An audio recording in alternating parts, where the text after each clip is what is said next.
Oh, right over here. I'm sorry. My voice is gone. When I'm stressed, I sing in my house, and after Justin got elected, I kind of had to yell actually quite a bit. Michelle, hold it closer. Right. So my voice is really shattered. Okay. So I've been going door to door, and I have I don't know, I haven't counted them up recently. Jerry had 600. I had another 600. I think I got 600 again, so it's probably close to 2,000, 1,800 different signatures and different petitions. Some of those petitions say that those names are no good for whatever particular reason. One reason is because the names were on the back, so they became absolutely invisible. 7 names just wiped out in one street, just like that. Now, as I've been going door to door, I've been stating that we really need to do a home equity plan. And the way that we would be able to do that is to use Newfoundland and Labrador housing. I think that Newfoundland is very strategically placed right now with the way that the House is in term until the 4th, which only gives us 10 days.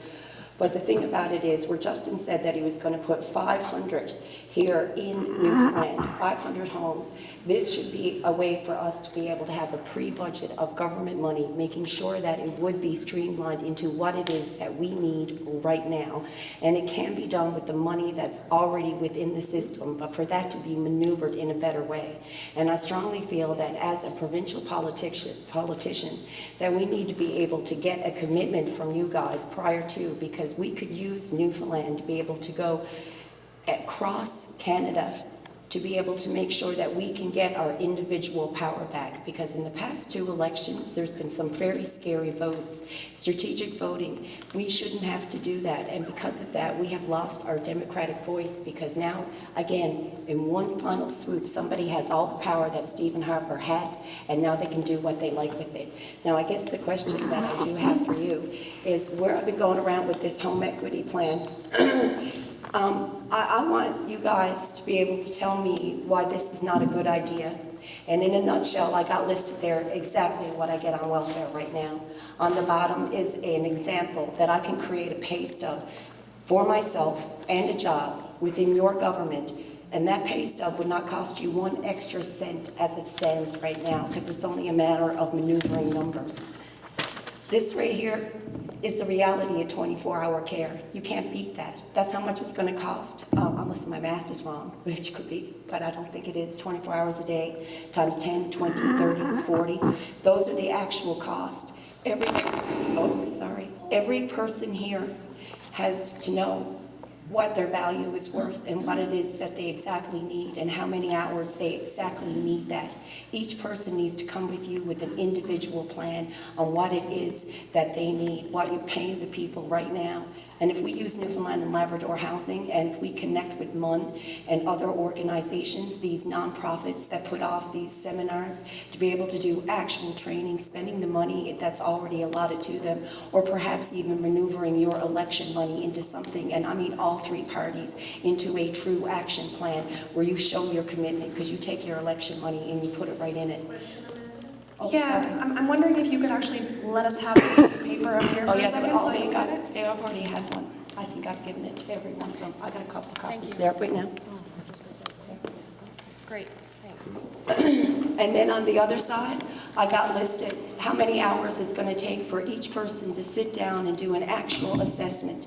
Now, there's one way that we should be able to do a poverty reduction at the same time. People, and Dwight Ball even said, I think it was Dwight Ball, no, it was pharmaceutical guy when it came to marijuana, Healy, I think it was. Can I ask you, sorry, to just shorten a bit, just ask your question. Yeah, tell me why this plan wouldn't work. What's not going to cost government any extra money.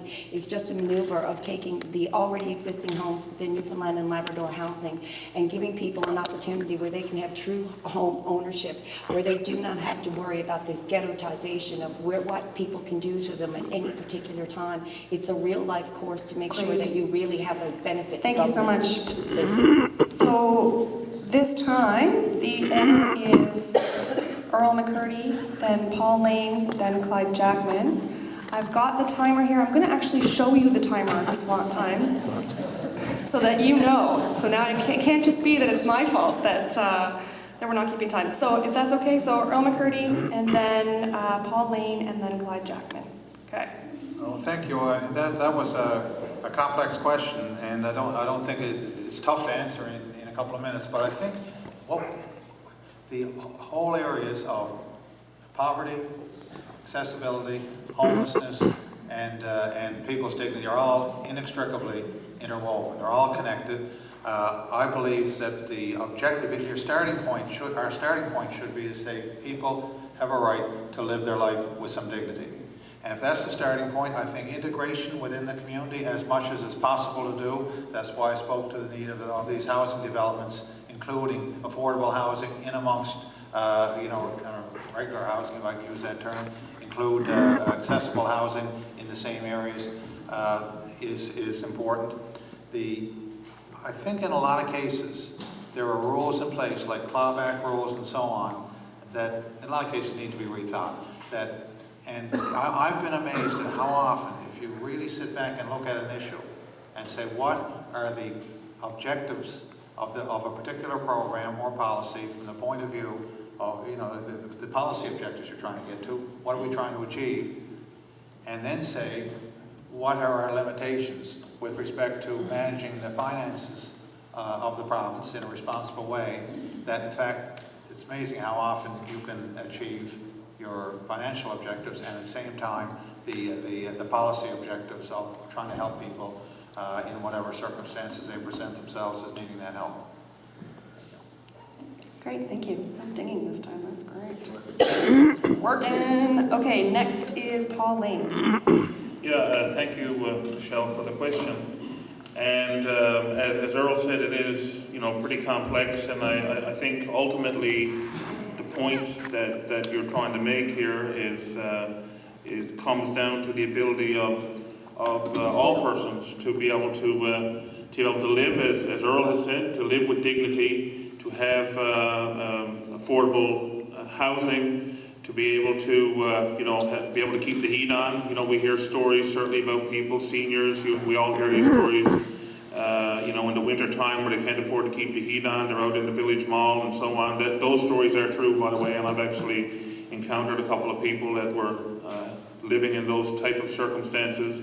Having to choose between food to put on the table and medication, and ultimately, we as a society and certainly as a government, we have to work on all of these issues to and look at it from a holistic point of view. You can't look at these issues in isolation. And one of the basic needs is for somebody to have a place to call home, to have a safe place to call home. And we know that when people don't have safe places to call home, we know a lot of the social ills that sort of spin out from that.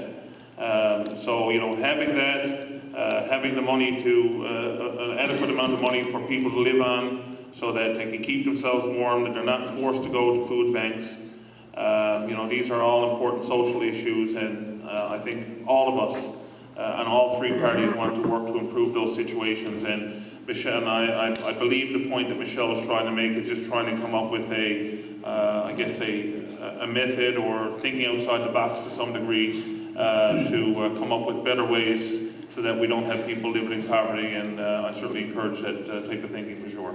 That's great. Thank you. Now, Clyde Jackman. Yeah, I think both the gentlemen here have said, the complicated situation that you've raised here, and I know that you brought this forward before. I guess my take on it is that we have programs that are in place. Are they the best programs that you could have? Well, that's for people to decide. Can we make them better? Well, that's for us to work together and find the solutions on.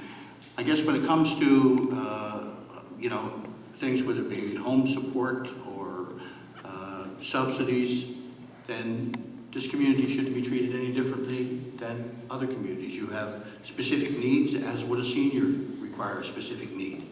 And to my mind is that we take a look at your need, assessments made based on those grounds, and then what supports we can put in place for you should be. And then, we're going to have to take a look at many of the programs that we have in place and see if they're meeting needs. Are we investing dollars in the best place that we possibly can? If If we're not, then we need input from your community to tell us that.